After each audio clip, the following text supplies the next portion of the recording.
Y la única enfermedad erradicada es la viruela. Y la vigilancia jugó un rol importantísimo.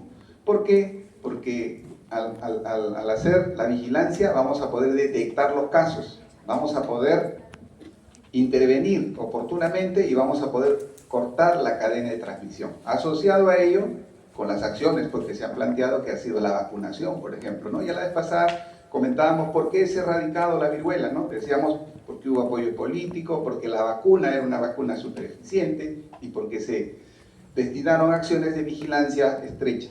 Lo mismo estamos en el camino de lo que es sarampión, de lo que es parálisis flácida, de lo que es rubiola. Estamos en el camino. Estamos enfrentados ahora a un tema complicado, que es el tema de los antivacunas, pues, ¿no? Entonces ahí sí estamos complicados para llegar a lo que se ha llegado con la viruela. Entonces, en el 80 jugó un rol importante en el proceso de erradicación de la viruela. En el 92 se desarrolla el concepto amplio de vigilancia en salud pública y a finales del siglo XX se reconoce la vigilancia en salud pública como una de las funciones esenciales de la salud pública. Entonces, ustedes en salud pública han hecho también las 11 funciones esenciales de la salud pública. Una de esas funciones está referida al tema de la vigilancia. Le damos. Y esto es lo que ustedes han realizado, las 11 funciones esenciales de la salud pública, ¿cierto? Esto han hecho ustedes en salud pública 1. Y ahí, la segunda función esencial de la salud pública está referida a la vigilancia de la salud pública y control de riesgos y daños en salud pública.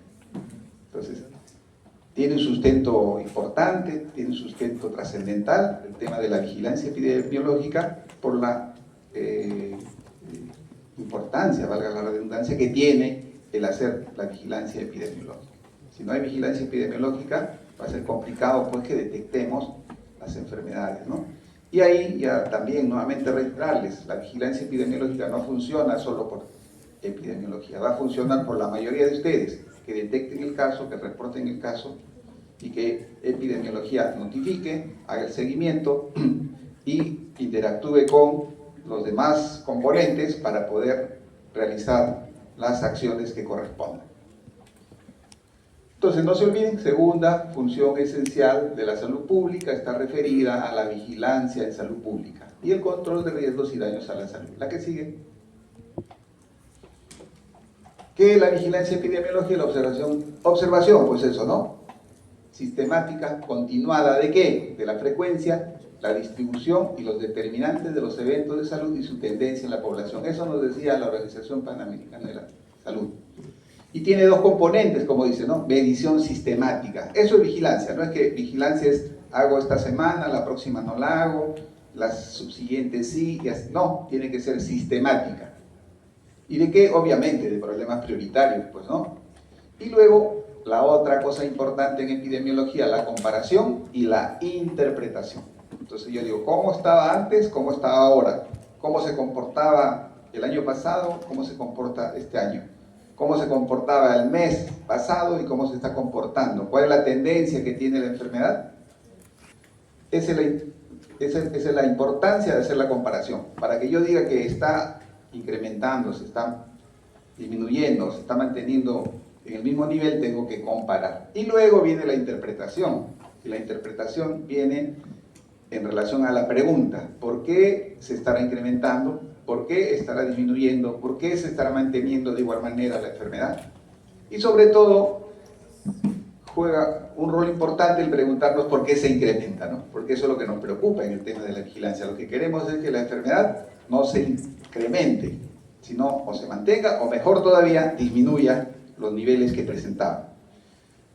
Y ahí viene el tema de la interpretación de los datos. También se destacan tres características: proceso continuo y sistemático, no es una actividad aislada; proceso de escrutinio de tendencias, ya les he explicado las tendencias, cómo se está comportando la enfermedad; y es un proceso de comparación. Entonces, lo explicado acá, está acá, las características de la vigilancia: continuo y sistemático, es un escrutinio, es una evaluación de cómo se comporta la enfermedad, cuáles son las tendencias, y el otro es el proceso de comparación. cómo está la enfermedad con respecto a años anteriores, al mes anterior o a meses anteriores. La que sigue. Luego, miren, hemos virado de lo que se hablaba solamente de vigilancia al concepto de vigilancia en salud pública. Y dice, con el tiempo se ha consolidado el concepto de vigilancia en salud pública. ¿Por qué? Porque la vigilancia debe servir para la toma de decisiones desde la perspectiva de la salud pública. En ese contexto es el que se ha acuñado ya esta palabra o esta vigilancia en salud pública. ¿Y qué es? Es lo mismo, pues es el proceso continuo y sistemático. ¿Pero de qué? ¿De qué? De recopilación. Eso, primero hay que recopilar la información. Y para recopilar la información es importante que se reporte.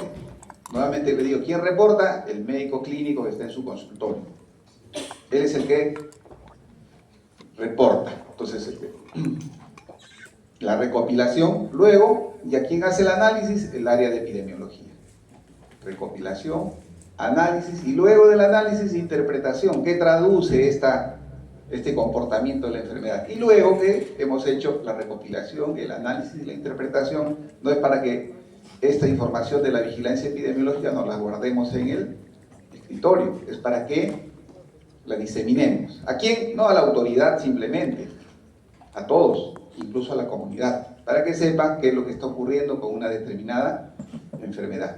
Y cobra, miren, ¿se acuerdan de este tema que hubo de los sueros que tenían exceso de cloruro y que produjo la muerte de más de una persona?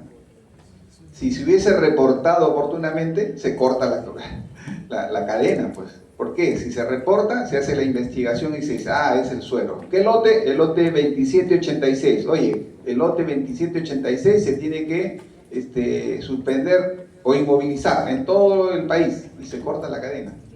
Y ahí, ¿quién juega un rol importante? Como yo digo, el 99% que van a ser ustedes, que son los clínicos. Si que ahí se ha muerto, ¿qué será? Y no se preocupa, ocurre lo que va a ocurrir. Van a utilizar en otro paciente, en otro niño, y va a ocurrir lo que hemos conocido, ¿no? Entonces, clave, la vigilancia, y para que empiece la vigilancia, clave este proceso de recopilación.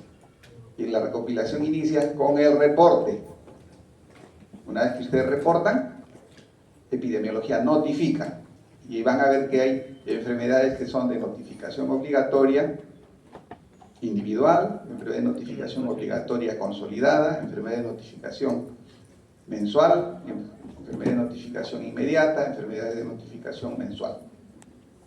Y dependiendo de eso es que tenemos que cumplir, y ustedes tienen que cumplir, porque está normado. O sea, no es un favor que hace el clínico al reportar un caso, ni tampoco a veces hay la idea de que dicen, nosotros reportamos para que epidemiología tenga su estadística, todavía dicen así, ¿no? Y esa es la otra cosa también que tienen que acordarse. O sea, cuando ustedes presenten la información en su seminario, no digan, voy a presentar la información estadística, lo que van a presentar es la información epidemiológica. ¿Y cuál es la diferencia entre estadística y epidemiología? Que la epidemiología hace el análisis y hace la interpretación de la información. Esa es la diferencia. Entonces, ya yo les voy diciendo, cuando ustedes presenten su información epidemiológica, tienen que hacer de esos cuadritos, de esas gráficas que presentan, tienen que hacer la interpretación y el análisis. O el análisis y la interpretación. Listo, ya el resto ustedes van leyendo, está bien. Ahora, vigilancia en salud pública, eso también es un término pues amplio, ¿no? Que incluye a la vigilancia demográfica, a la vigilancia epidemiológica per se y a la vigilancia de los sistemas de salud. La vigilancia demográfica está referida, la demografía es una ciencia que se encarga de ver cómo es el comportamiento de las poblaciones. Y está la dinámica de la demografía tiene que ver con los nacimientos, con las muertes y con las migraciones principalmente.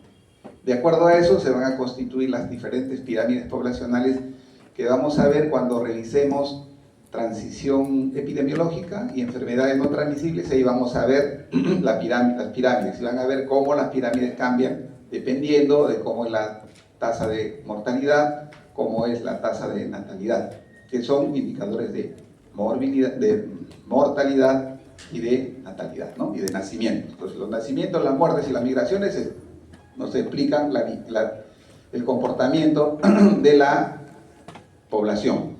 Entonces, y por eso dice acá, refiere a la estructura y dinámica de la población en la que ocurren los fenómenos de salud. Entonces, la vigilancia en salud pública incluye la vigilancia demográfica. Cómo se comporta la población, y en razón a ello, ese proceso de transición demográfica influye en la transición epidemiológica. Cómo, cuando pasamos de una población joven a una población adulta, cuál es la estructura de morbilidad en la población. ¿Qué predomina? Las enfermedades no transmisibles, las enfermedades transmisibles. Entonces, un componente de la vigilancia en salud pública es la vigilancia demográfica. Y luego tenemos la vigilancia epidemiológica, que se enfoca en ¿qué? Básicamente en la morbilidad, ¿cierto? En la morbilidad, en la producción de enfermedad y en la exposición a riesgos de una población. Entonces, cuando hablamos de vigilancia epidemiológica, nos estamos refiriendo fundamentalmente a cómo se comporta la enfermedad, obviamente contextualizado con el comportamiento de la vigilancia de la demografía, ¿no? Y que la vigilancia demográfica nos va a decir cuál es ese comportamiento. Y luego, la vigilancia de los sistemas de salud en relación al monitoreo de las diferentes programas, servicios, recursos y políticas en concordancia con los daños que se van presentando con mayor frecuencia. ¿Producto de qué? De este cambio demográfico. Entonces, la vigilancia en salud pública incluye tres componentes: vigilancia demográfica, vigilancia epidemiológica y vigilancia de los sistemas de salud. Y por la que sigue. Y acá, para que ya ustedes repasen con detenimiento, con tranquilidad, les hemos hecho un cuadrito resumen en relación a la vigilancia epidemiológica, que empezamos hablando, y que lo diferencia de la vigilancia en salud pública, ¿no? Vigilancia epidemiológica, obviamente el objeto de la vigilancia epidemiológica son los individuos, mientras que acá son las poblaciones. Por lo tanto, está referido a eventos centinela, mientras que la vigilancia en salud pública a perfiles de grupos. ¿Qué observa? Enfermedades transmisibles, brotes, en cambio acá enfermedades, factores de riesgo, determinante de la salud colectiva, intervenciones. Ubicación centralizada, al nivel de las subregiones del CDC y centrada en el nivel local, la vigilancia en salud pública, ¿no? La vigilancia en salud pública, lo que se hace en el centro, lo que debe hacerse en el centro de salud, en el puesto de salud, eso es lo que nos dice la vigilancia en salud pública. La organización centralista y vertical, representatividad basada en la cobertura de servicios curativos y debe ser descentralizada y representativa de la población, la vigilancia en salud pública. Proyección funcional al Ministerio de Salud, información mínima necesaria. En cambio, la vigilancia en salud pública nos permite o nos da la capacidad de gestión y de planeamiento estratégico y requiere un conocimiento multidisciplinario, porque ya dijimos que la vigilancia en salud pública tiene que ver con la vigilancia demográfica, vigilancia epidemiológica y de los servicios de salud. ¿La que sigue? Nosotros estamos, yo les diría, en un mix, ¿no? En un mix, van a darse cuenta. Estamos entre la vigilancia epidemiológica tradicional y estamos tendiendo a hacer la vigilancia en salud pública en el país, ¿no? Los objetivos, ya les dijimos, detectar cambios agudos. ¿Por qué se incrementan los casos? Identificar, cuantificar y monitorear tendencias y patrones del proceso de salud de enfermedad. Observar cambios en los patrones de la ocurrencia de qué, miren, de los agentes, del huésped, para que se presente la enfermedad. ¿Qué está pasando con el agente, no? ¿Por qué el dengue produce mayor mortalidad, por ejemplo? Entonces tenemos que ver qué ocurre con el dengue. Hay 4 serotipos de dengue. Lo que está ocurriendo que es el dengue serotipo 2, que tiene mayor capacidad de producir casos graves o fatales, es decir, tiene mayor virulencia, y eso es lo que nos está explicando este comportamiento. Entonces, para eso nos sirve observar los cambios de los patrones en el comportamiento de los agentes, o una enfermedad infecciosa que está produciendo muchas muertes. Tenemos que ver, este es un agente etiológico que tiene resistencia antimicrobiana. Oye, yo estoy ahora en tosferina, yo estoy aplicando bien las medidas de prevención, en el hogar les estoy dando antibiótico, al paciente también, y veo de que la enfermedad no se controla. tenemos que ver cuál es el comportamiento en términos de la resistencia antimicrobiana de este agente. Y les comento, para todo usamos acitromicina, acitromicina para todo, ¿no? Tiene acitromicina, y tomas, fácil, dice, porque tomas 3 días nomás, pues tómate una tableta y una vez al día por 3 días. Pero ¿saben qué ha generado eso? O la otra, que nosotros los pediatras ahora vemos que todas las neumonías o todos los procesos respiratorios decimos igual micoplasma. Y para tratar la micoplasma tenemos que dar acitromicina. Entonces, ¿qué ha ocurrido con Bordetella pertussis? Y seguro van a revisar, revisen. En el país la resistencia a Bordetella pertussis es bien alta. A nivel nacional, 40%. En Lima más o menos estamos en 60%, si mal no recuerdo. Pero a nivel nacional está por encima del 40%, y eso es terrible, pues, ¿no? Eso quiere decir de que cuando demos tratamiento a una de cada 10, 4 no van a responder. ¿Y eso qué va a significar? Va a significar que sigan diseminando la enfermedad. Lean bien el tema de tosferina. Tosferina es importante que vean desde la perspectiva epidemiológica, cómo cortamos la cadena de transmisión, que conozcan la historia natural que les va a servir desde el punto de vista clínico, para que vean que esa es una enfermedad que tiene una duración de 100 días, así de tratamiento. Esos conceptos, por ejemplo, ustedes deben saber, ya terminando la asignatura deben saber, ¿no? Que tosferina, así yo te de tratamiento, vas a continuar la tos. ¿Cuánto tiempo tengo que darte de tratamiento? Eso también, eso sí tienen que saber. ¿Para qué? Para una vez que han completado el tratamiento digan, ya no contagias. Puedes salir a la calle, puedes caminar, puedes estar en contacto con tus familiares. Entonces, esos conceptos, revisen, lean. Y por eso les ponemos los temas de actualidad, ¿no? Les pusimos este tema porque tosferina, después de un buen tiempo, se ha producido un incremento, sobre todo en la zona de la selva, ¿no? En Loreto, en un lugar llamado Daten del Marañón, se ha producido un brote importante. Y en Lima, después de muchos años, yo diría después del 2019, por lo menos en mi hospital, yo les digo, lo que ocurre en mi hospital es lo que ocurre a nivel nacional, porque en mi hospital se hace una buena vigilancia, entonces ni bien hay un incremento, detectamos y ahí identificamos. Después de casi 4 años, en diciembre del año pasado, empezó a aparecer casos de tosferina. Hemos tenido, pero no en una gran magnitud, pero ha habido, entonces ya preocupa, si hay, es que está circulando. Y la otra, también tienen que revisar en relación a tosferina, ya les estoy dando los tips también, miren, tienen que revisar en relación a tosferina el tema de la inmunidad. Eso también tienen que saber, son conceptos muy precisos que deben de conocer ustedes. Si tosferina genera inmunidad de por vida o no. Y la otra, que yo ya les dije, qué tipo de comportamiento epidemiológico tiene tosferina. Muy bien. Antes, detectar cambios en las prácticas de salud también, ¿no? O sea, ¿qué está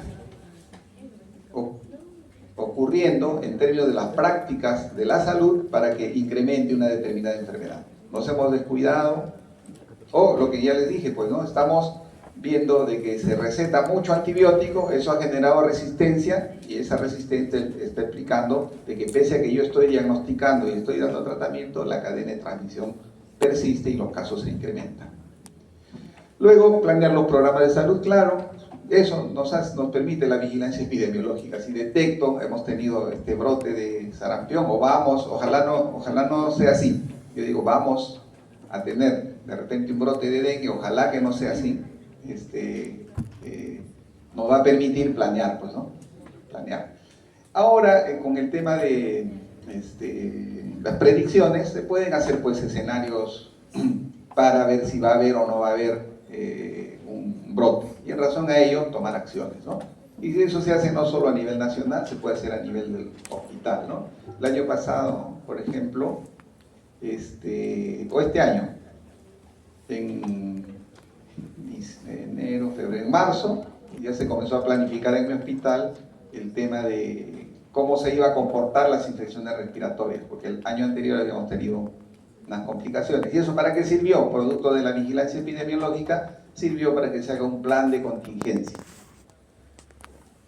El plan de contingencia permite que realicemos algunas acciones en términos de recursos humanos, en términos de recursos materiales, ambientes, medicamentos, insumos, ¿no?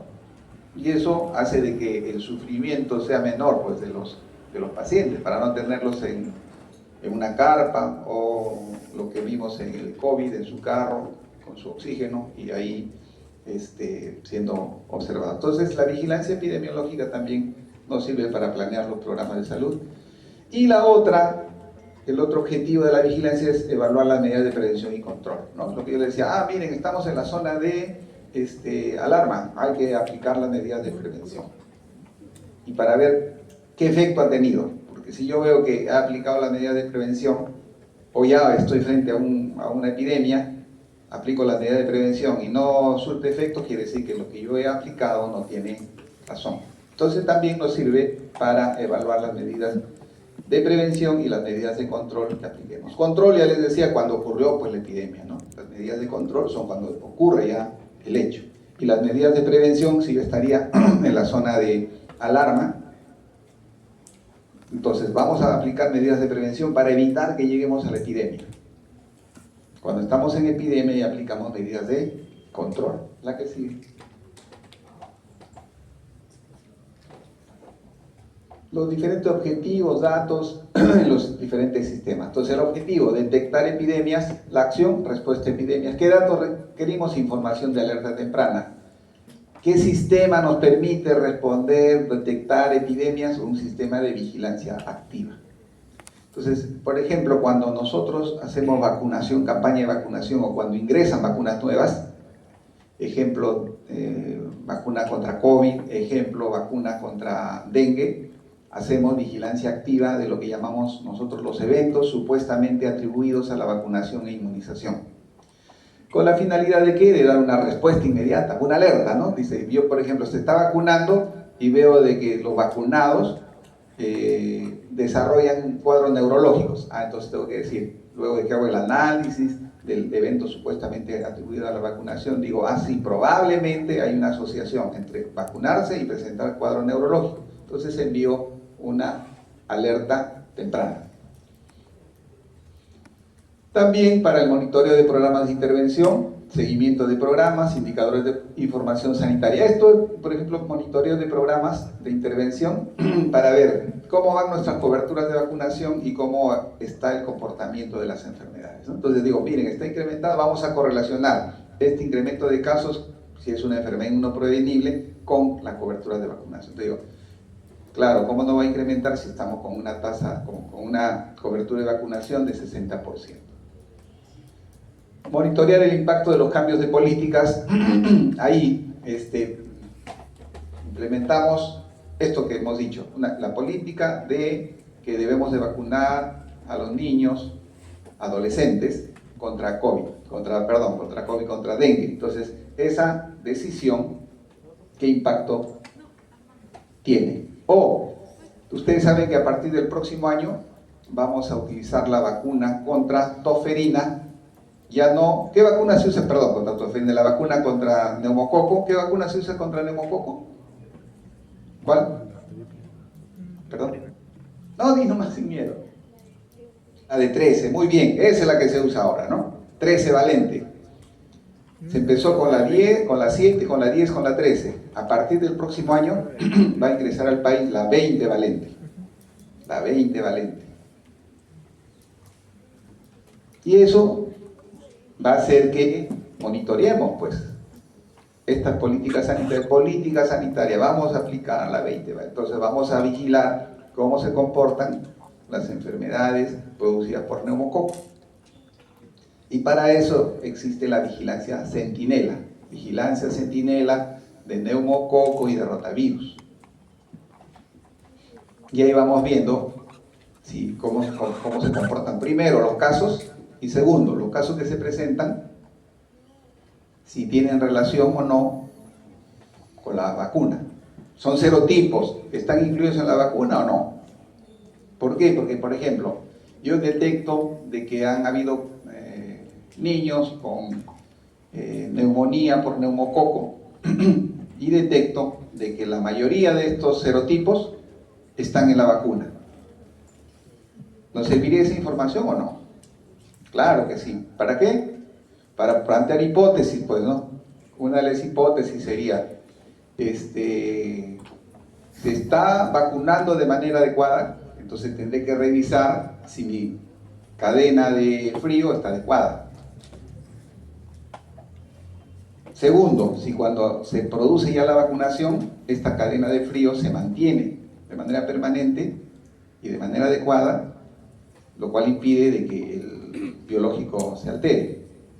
Entonces, para eso nos sirve la información epidemiológica cuando hacemos vigilancia. O la otra, en ese mismo contexto, yo les decía, se ha dicho que se vacune con 20 valentes y vemos de que los que se enferman, la mayoría de los que tienen la enfermedad no tienen la vacuna. También me va a servir para tomar una decisión. Yo les comento, nosotros en el hospital hacemos vigilancia de neumococo. Ya hay poco, más ahora se presentan casos complicados que hacen derrame pleural, pero poquísimos. Meningitis ya no tenemos hace bastante tiempo. Y en el tema de neumococo, cuando analizamos los pacientes que iban al hospital, un 40% de los pacientes que tenían neumonía por neumococo no se vacunaban. Entonces ahí surge la interrogante, estando en Lima, ¿por qué no se vacunan? Pues no. Hay estudios, pero sería bueno, si ustedes están interesados, hacer, por ejemplo, una investigación de ese tipo, ¿no? Porque en Lima digo, donde el tema de accesibilidad no es problema. Más o menos explorando, hay algunos factores, pues, ¿no? Uno de los factores es de que posponemos la vacuna. La mamá cree que el niño debe estar sin nada, sin ninguna enfermedad para que lo vacunen. O a veces el personal de salud dice, ay, pero está con su moquito, entonces no hay que vacunarle. También, entonces, esa es una hipótesis que explicaría la falta, o mejor dicho, que no hay una cobertura alta de vacunación en los pacientes, en los niños. Luego, monitoreo el sistema de salud, asignación de recursos, los datos administrativos, información sanitaria y gestión sanitaria, ¿no? Entonces, para ver también cómo está el sistema de salud en términos de asignación de recursos, si la asignación de recursos es o no equitativa. Entonces, ya saben ustedes también la diferencia entre equidad e igualdad, ¿cierto? Eso también lo tratamos cuando hablamos en el tema de enfoque de riesgo, ¿no? Enfoque de riesgo es enfoque equitativo. Igual, acá lo que tenemos que preguntarnos, ¿cómo está la distribución de recursos y cómo esta distribución de recursos repercute en la salud de la población? Y para eso nos sirve la información, los datos de la vigilancia epidemiológica. ¿La que sigue? Este autor en el año 76 afirmaba que la razón para recopilar, analizar y difundir información sobre una enfermedad es controlarla. No se debe permitir que la recopilación y el análisis consuma recursos si no se toman medidas. O sea, ¿qué podemos resumir de eso que está escrito ahí? De que la información de la vigilancia epidemiológica es para tomar acción. Por eso se decía que la vigilancia epidemiológica es información para la acción. No es para que me guarde la información, ¿no? A esto también, por información, lo que se pretende es de que la información de la vigilancia epidemiológica sea válida. ¿Para qué? Para que se tomen pues decisiones adecuadas y decisiones oportunas. Y sobre todo al menor costo posible. ¿Y por qué al menor costo posible? Porque al tomar decisiones en términos de menor costo vamos a poder coberturar a una mayor cantidad de personas, ¿no? Entonces, la oportunidad y el costo es importante, pero para que se tome una decisión oportuna y de menor costo posible debemos de tener un buen sistema de vigilancia que detecte oportunamente el comportamiento anormal de la enfermedad y se puedan tomar acciones inmediatamente. La que sigue. Usos, hay una serie de usos. Objetivos hemos visto, ¿no? Ahora vamos a ver los usos. Cuantificar y calificar la gravedad del evento. Hay 50.000 casos, es un evento, y además esta enfermedad produce un número importante de hospitalizaciones, estamos hablando de la gravedad. Cuantificar y calificar los factores. Cuando hablamos de los factores, hablamos de los factores de riesgo, los marcadores y los grupos de riesgo. Marcadores de riesgo se denominan usualmente la edad y el sexo, no son factores de riesgo, se conocen como, los niveles socioeconómicos, se conocen como marcadores de riesgo. ¿Y cuáles son los grupos de riesgo que están siendo afectados? Determinar los cambios en la frecuencia de la enfermedad o eventos no deseados, detección y control de brotes, identificar factores favorables al estado de salud, determinar prioridades para la salud pública, establecer políticas, evaluar los servicios de salud, proveer la información y generar la hipótesis para realizar las investigaciones especiales. Entonces, estos son todos los usos que tiene la vigilancia y que evidentemente tienen que responder a los objetivos, pues, ¿no?, de la vigilancia. La que sigue. La utilidad, detección inmediata de epidemias, de nuevos problemas de salud emergentes. Miren, entonces cuando nosotros hacemos vigilancia podemos detectar de manera pronta nuevos problemas emergentes. De ejemplo, yo les digo lo que han pasado a ustedes y lo que hizo que nos encerremos, COVID, pues, ¿no? La vigilancia epidemiológica debió detectar oportunamente y consecuentemente tomar acciones, pero parece que no ocurrió eso en ningún lugar, porque finalmente esto se convirtió en una de las pandemias más severas, pues, ¿no? También permite detectar cambios en las prácticas de la salud, es decir, lo que yo les comentaba con el uso de antibióticos, ¿no? ¿Cuál es la práctica ahora? Dar a todos acitromicina. Eso debe detectar también la vigilancia epidemiológica. Cambios y consecuentemente cambios en la resistencia de los antibióticos, cambios en la distribución de la población en riesgo para contraer enfermedades también, pues, ¿no? Porque cuando ocurre una guerra, ¿qué ocurre? Migración. Y cuando hay migración, si nosotros hacemos una buena vigilancia, podemos ver los cambios que ocurren en la distribución de la población en términos de los riesgos. O cuando tuvimos la migración de Venezuela masiva, ¿no? También tuvimos algunos problemas en términos, por ejemplo, de las enfermedades transmitidas sexualmente, ¿no? También. Entonces, es importante que se haga una vigilancia adecuada para ver los cambios en la distribución de la población y el riesgo de contraer enfermedades. En la guerra, por ejemplo, ¿no?, el proceso de migración condiciona, pues, una serie de factores que generan la presencia de ciertas enfermedades o problemas de salud. Y dentro de esos problemas de salud, uno de ellos que han visto ustedes ha sido el tema de la ausencia o falta de alimentos, que se ha traducido en desnutrición, asociada, pues, a los otros problemas: falta de agua, enfermedades diarreicas, fundamentalmente. La que sigue. Difusión periódica, ¿para qué? ¿Para qué hacemos la difusión periódica? Para estimar la magnitud del problema de salud, evaluar las actividades, establecer prioridades de investigación, determinar los factores de riesgo, facilitar la planificación, monitorear los factores, monitorear los cambios, documentar la distribución y propagación de las enfermedades. Entonces, para eso hacemos la difusión periódica, para tener en cuenta todos estos elementos. ¿La que sigue?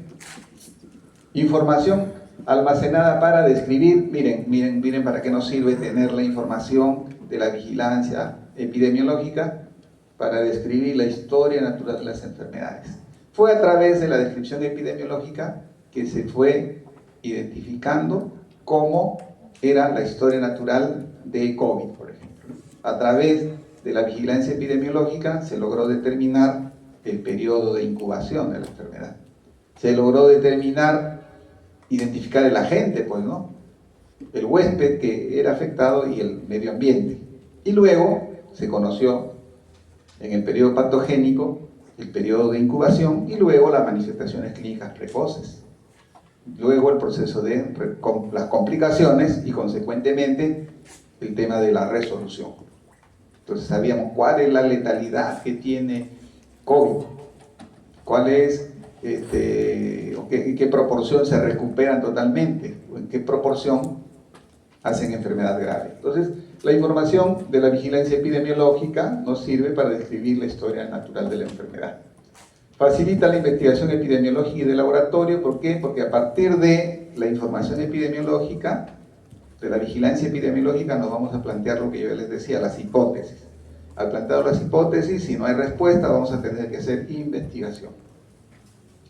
También la información almacenada en los datos de vigilancia permite validar el uso de datos preliminares, establecer prioridades de investigación y documentar la distribución y propagación de enfermedades y lesiones. Entonces, al final, la información de vigilancia también nos puede servir para elaborar artículos de investigación, ¿no? Para que nos permiten documentar la distribución y propagación de las enfermedades y de las lesiones. La que sigue. Bien, entonces, ahora vamos a hablar sobre los diferentes tipos de vigilancia epidemiológica que existen. Hay diferentes tipos y hay diferentes modalidades. Según la forma que se capturan los datos, existe vigilancia pasiva y existe la vigilancia activa. La vigilancia pasiva es la que van a hacer ustedes cuando sean médicos y estén en su consultorio, van a hacer vigilancia pasiva. Quieran o no, así hayan odiado epidemiología, van a tener que hacer vigilancia epidemiológica pasiva. Y si no lo hacen, y se les pasa un paciente que debió haberse reportado, cuando hay las reuniones de epidemiología se hace famoso el hospital donde no se hizo el diagnóstico, porque dicen el paciente asistió al hospital X, lo vieron en el consultorio y no fue detectado. Luego fue al hospital Y, tampoco, al Z, al W, recién ahí fue detectado. Aplauso para el W, ¿no? Y a nosotros ya no, pues no. ¿Y qué significó que ustedes no detecten la enfermedad?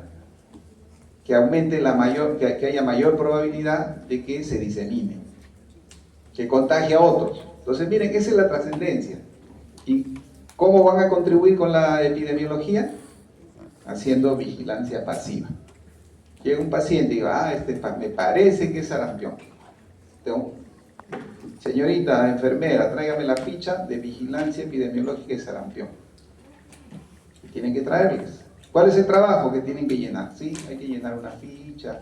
¿Para qué? Para hacer la trazabilidad y luego hacer la investigación en el campo.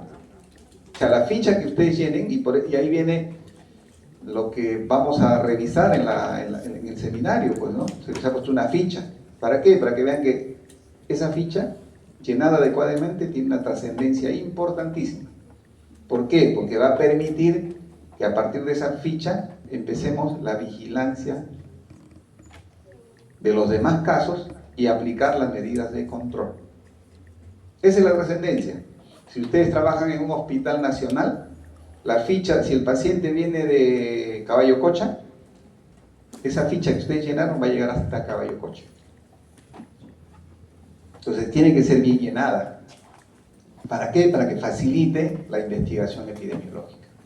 Entonces, por eso les digo, así no quieran, van a hacer epidemiología. Y si no lo hacen, el médico de epidemiología les va a exigir que hagan, porque es una responsabilidad del médico. No es un regalo para epidemiología, es una obligación, y eso está normado. Luego viene la vigilancia activa, que usualmente ya la hace epidemiología. Hay vigilancia activa institucional, famoso VAI, vigilancia activa institucional, o la vigilancia activa comunal. Eso ya sí se encarga de epidemiología, ¿no? Entonces, ¿en qué consiste la vigilancia activa? Todos los días, cuando yo hago vigilancia, todos los días voy a revisar los diagnósticos que han puesto los médicos. Y voy a decir, mira, acá había J18. Mira, J18 es una enfermedad que tenía que notificarse. Y de 10 J18 solo tengo 5 fichas. Faltan 5. Entonces, ¿qué hacemos ahí? Buscamos al coleguita y le decimos, te has olvidado de llenar la ficha. Hay que llenar la ficha epidemiológica. Entonces, eso se llama vigilancia activa. En la comunidad es ir a buscar, ¿no? A partir de la ficha que ustedes llenaron, la vigilancia pasiva, por ejemplo, es un caso de parálisis flácida. A partir de esa ficha, llegan al domicilio de la persona y dicen, tenemos que hacer la vigilancia activa a 2 manzanas a la redonda del caso que ha sido reportado y se comienza a hacer la vigilancia activa, comunitaria. Luego, según la participación de los establecimientos, vigilancia universal y vigilancia centinela. Vigilancia universal es todos los establecimientos hacen la vigilancia, pues, ¿no? Vigilancia centinela es una vigilancia muy especial, como dice, centinela.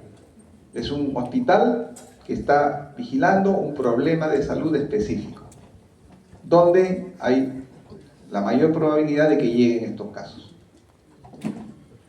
Luego tenemos la vigilancia, según el criterio para la clasificación de los casos, tenemos la vigilancia etiológica, los casos se definen por hallazgos de laboratorio. Entonces yo voy a hacer vigilancia etiológica. Para eso necesito un buen laboratorio, ¿no? Para poder identificar qué microbios están relacionados o se están presentando. Luego, la otra más amplia es la vigilancia sindrómica. Y los casos se definen por el cuadro clínico. ¿Qué es un síndrome? Sí saben, ¿no? ¿Qué es un síndrome? Porque a veces les pregunto, y cuando está dando el examen dice, profesor, ¿y qué era ese síndrome? Entonces, lean, si no saben, y si no, pregunten también pues en la reunión, y si no, los profesores le van a preguntar. Entonces, esas palabritas que no saben, revísenlas para que sepan. Síndrome es un conjunto de signos y síntomas. ¿Qué es un signo? Objetivo. ¿Qué es un síntoma? Subjetivo. Listo, ya está.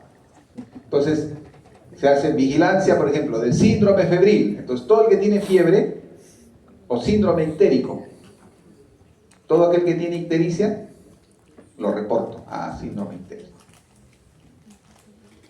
Luego tenemos, según el diseño metodológico, longitudinal o transversal. Longitudinal utilizado para la vigilancia continua, rutinaria de manera diaria y semanal, y transversal utilizada para realizar estudios de prevalencia o cero prevalencia, ¿no? Entonces, sí, hay diseños longitudinales, son los que se usa la vigilancia continua. Uno de los ejemplos de vigilancia longitudinal es lo que se hace en los hospitales, que es la vigilancia de las infecciones asociadas a la atención de salud.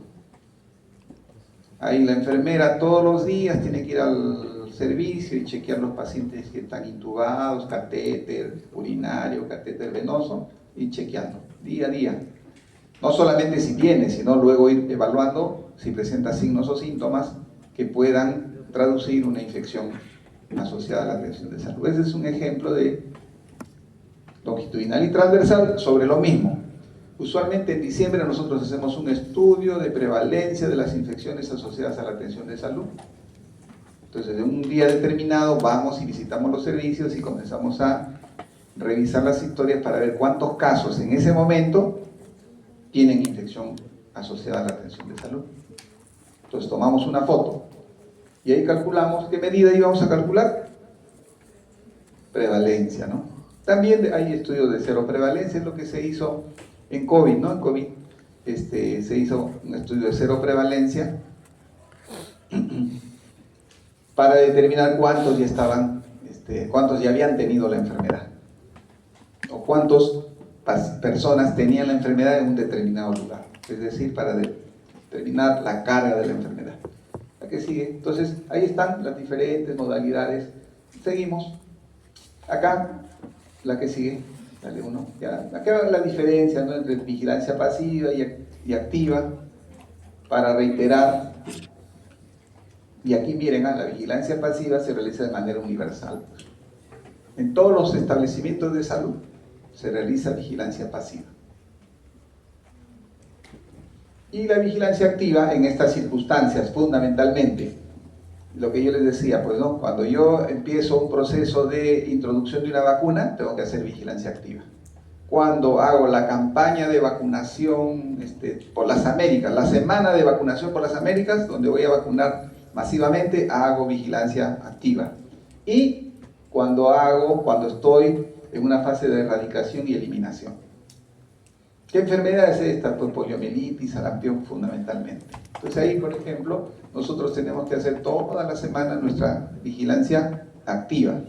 ¿Para qué? Para detectar si algún paciente pueda tener poliomielitis o parálisis flácida o sarampión. Entonces, ¿qué es lo que hacemos? Filtramos los diagnósticos que tienen que ver con enfermedades eruptivas Luego de ahí pedimos las historias clínicas, revisamos las historias clínicas y vemos si es compatible con la definición de caso. Si no es compatible con la definición de caso, lo desechamos, ¿no? Porque a veces el médico le llega una alergia y dice erupción, ¿no? Enfermedad eruptiva, o pone el diagnóstico de enfermedad eruptiva. Entonces comenzamos a analizar y no es una reacción alérgica. Entonces lo descartamos. ¿La que sigue? Vigilancia centinela para ampliar, ¿no? Y recordarles, yo les decía, vigilancia centinela en el Perú se hace vigilancia centinela de rotavirus, vigilancia centinela de neumococo. Por ejemplo, esta vigilancia centinela de neumococo, en el Perú solamente hay 1, 2, 3 establecimientos que hacen vigilancia centinela. ¿Por qué? Primero, que es una vigilancia un poco complicada. Segundo, es una vigilancia un poquito cara. Entonces no se puede hacer una vigilancia masiva, se hace una vigilancia centinela, ¿no? Luego tenemos la vigilancia centinela de infección respiratoria aguda grave y la vigilancia de la salud mental en establecimientos de salud centinela. Esas son las vigilancias centinelas que se hacen en el país, ¿no? Antes había otra vigilancia centinela que era la vigilancia centinela de accidentes de tránsito. Así empezó la vigilancia centinela de accidentes de tránsito. Ahora se hace vigilancia en todos los establecimientos de salud de los accidentes de tránsito. Y como dice ahí, se basa en información proporcionada por un grupo seleccionado de fuentes de notificación del sistema de servicios de salud que recoge información de un grupo individual, muestras centinelas de un grupo de población específico en quienes se evalúa la presencia de un evento de interés para la vigilancia, es decir, la condición centinela. Y para eso, las unidades centinela encuentran con recursos necesarios para realizar esta vigilancia, tales como equipamiento personal, entre otros. Entonces, yo les decía, para hacer vigilancia de neumococo se necesita tener un buen laboratorio. Segundo, de que el personal esté comprometido para que detecte todo paciente en el que sospecha que se trata de neumonía. Primero le llene la ficha, segundo le tome una placa, tercero le haga un hemocultivo. Y luego el laboratorio debe responder, pues. ¿Responder en qué sentido? En que el cultivo debe ser inmediato. No, le tomo hoy día a las 10 de la noche, ya lo sembraremos mañana a las 8 que empieza. ¿Qué problema genera eso? El problema que el microorganismo pueda inactivarse, pueda morir, ¿no? Entonces, y esas son las condiciones que se buscan cuando se quiere hacer una vigilancia centinela. Por eso que las vigilancias centinelas se hacen en determinados lugares, como dice ahí, que cuenten con los recursos humanos y los recursos materiales para desarrollar la vigilancia, ¿no? Yo les decía, en el país hay 3 hospitales. El Hospital del Niño, que hace vigilancia de neumococo, el Hospital de Arequipa, uno de los hospitales, y mi hospital chiquitito que tiene 62 camas, parte de este sistema de vigilancia, y que es una vigilancia que se hace a nivel regional, ¿no? Y gracias a que yo digo, no epidemiología, es gracias a los colegas que llenan las fichas epidemiológicas, que el laboratorio toma la muestra inmediatamente, lo cultiva, etcétera, etcétera, etcétera. La que sigue. Y acá, para que repasen un poco, qué es vigilancia activa, pasiva y especializada. Especializada fundamentalmente está referida a este tema de vigilancia centinela, ¿ya? Está la activa, la pasiva y la especializada. La activa, ¿cómo se hace? Eso, pues, ¿no? Cuando es activa es en el terreno, pues, ¿no? O sea, cuando se hace en el hospital se refiere que estamos buscando de manera activa en los reportes el daño. Y en la comunidad tenemos que ir casa por casa. La activa, por lo tanto, es altamente sensible, pues, ¿no? Y conversiones presuntivas, más relacionada a una definición estándar, la pasiva, y altamente específica, la especializada.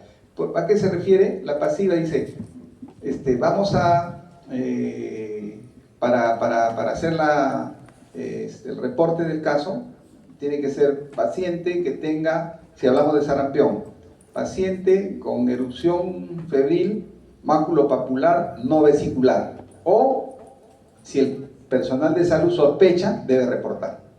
Eso es pasiva. En cambio, la activa, nosotros buscamos el código CIE, Código de Enfermedades Internacionales, que estén relacionadas con enfermedad eruptiva, febril. Por eso se dice que la activa se hace en terreno, ¿no?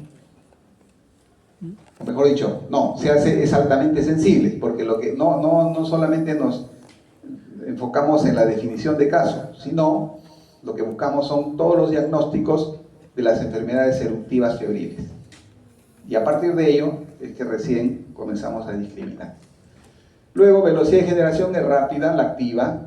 En cambio, la pasiva es cíclica. Es cíclica porque a veces depende de la voluntad de los colegas, pues, ¿no? Por ejemplo, cuando hacemos vigilancia de infecciones respiratorias, una de las condiciones es que para el estudio de infección respiratoria aguda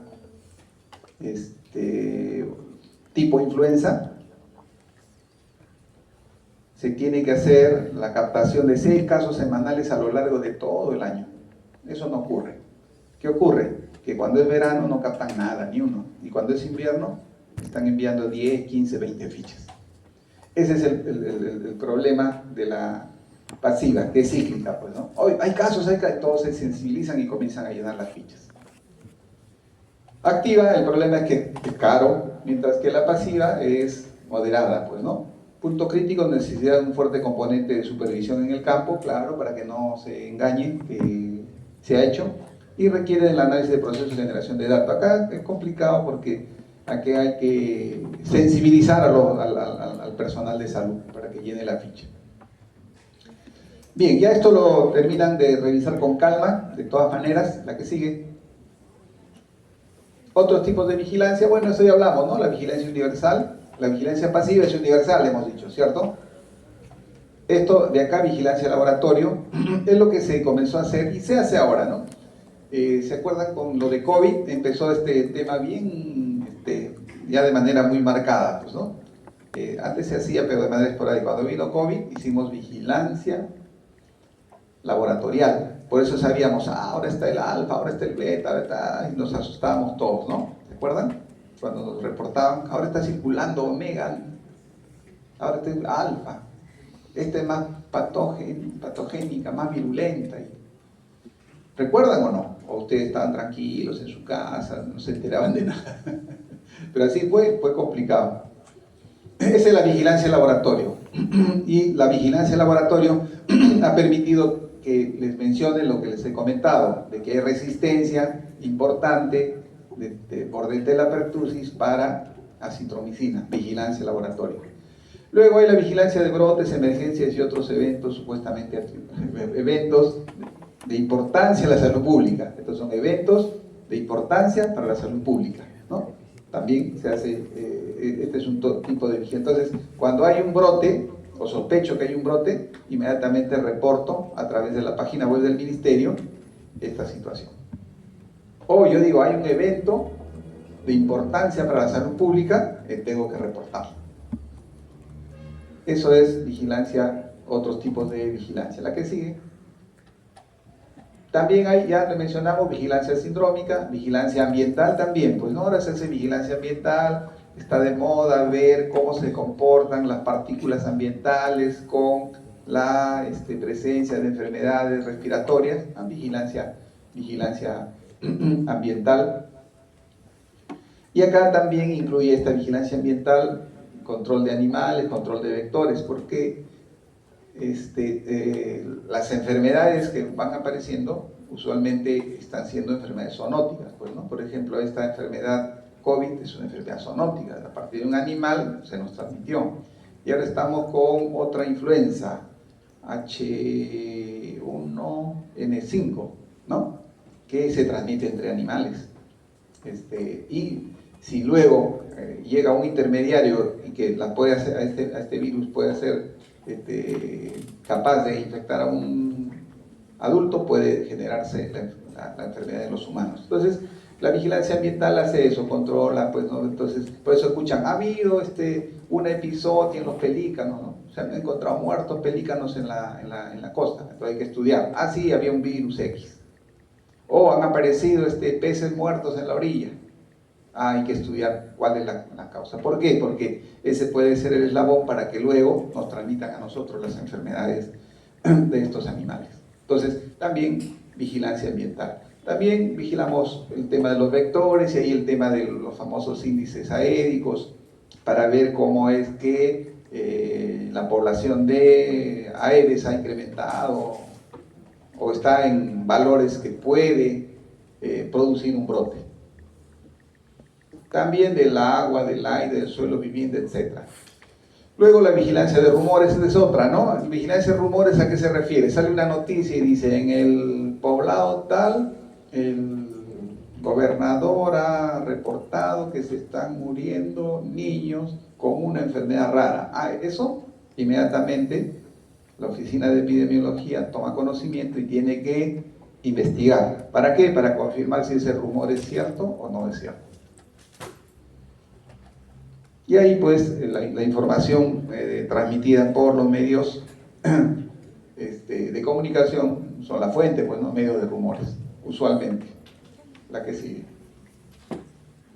Características de la información epidemiológica: debe ser exacta, no ni más ni menos, oportuna en el momento, fidedigna, reflejar la realidad completa, todos los datos, objetiva, válida y comparable. Vamos definiendo cada una de ellas.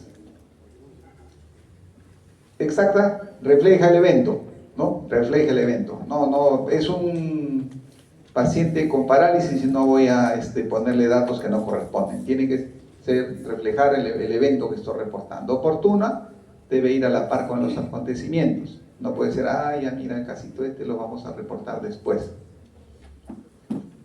Fidedigna, debe ser transmitida tal como es, ni de manera exagerada, ni tampoco subestimando el tema.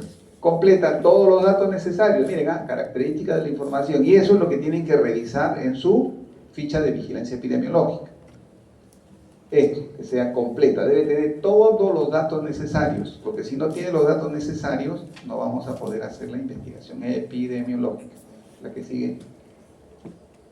Objetiva, criterios estandarizados, ¿no? ¿A qué se refiere? Dice, lo que yo les decía, el niño menor de 15 años que tiene limitación para caminar y que esta limitación no es producto de un trauma. Ya esa es una, todos tienen que usar esa definición, tienen que estar referidos a criterios estandarizados.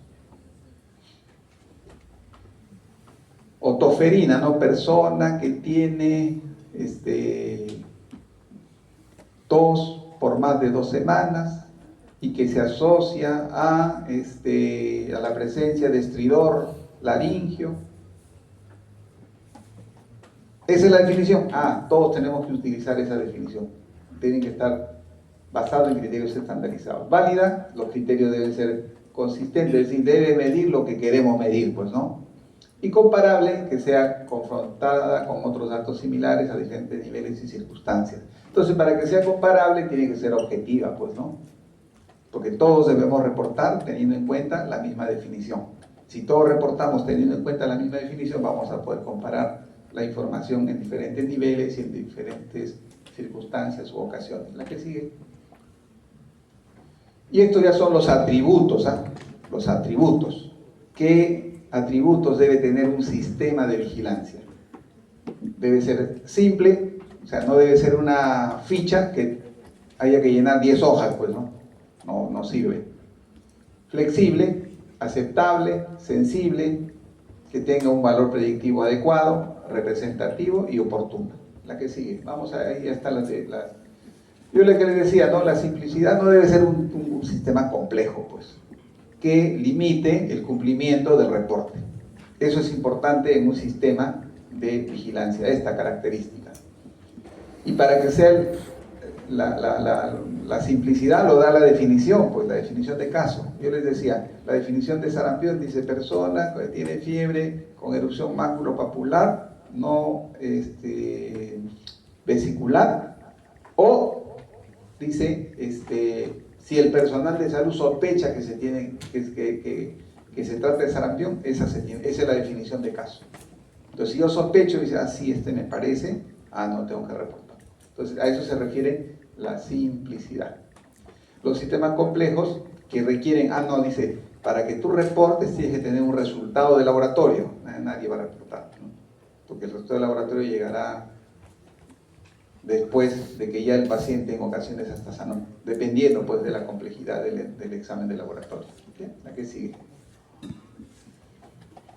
Ya está, le estaba dando acá el ejemplo, lo que ya les dije, ¿no? Que este es de toda persona, de cualquiera quien un trabajo de salud sospecha de sarampión rodado, todo caso que presente fiebre, erupción maculopapular. Y esto es importante, les he puesto con mayúscula el no vesicular.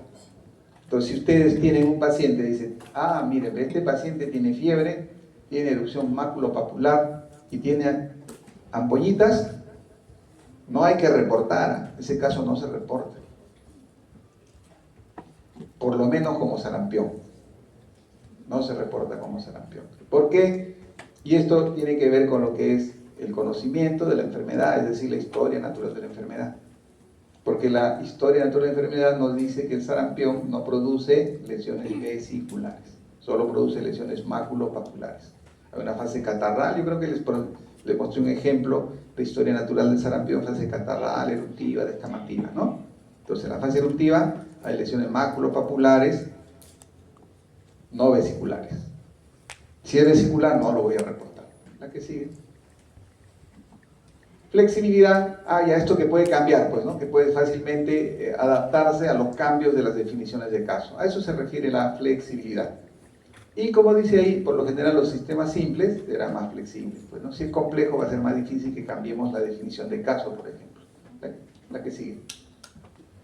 Aceptabilidad, ese es otro indicador importante, pues, ¿no? Que el personal que va a captar al caso debe aceptar, y para que sea aceptable tiene que tener las características anteriores, ¿no? Si es una vigilancia compleja, rígida, no va a ser aceptada.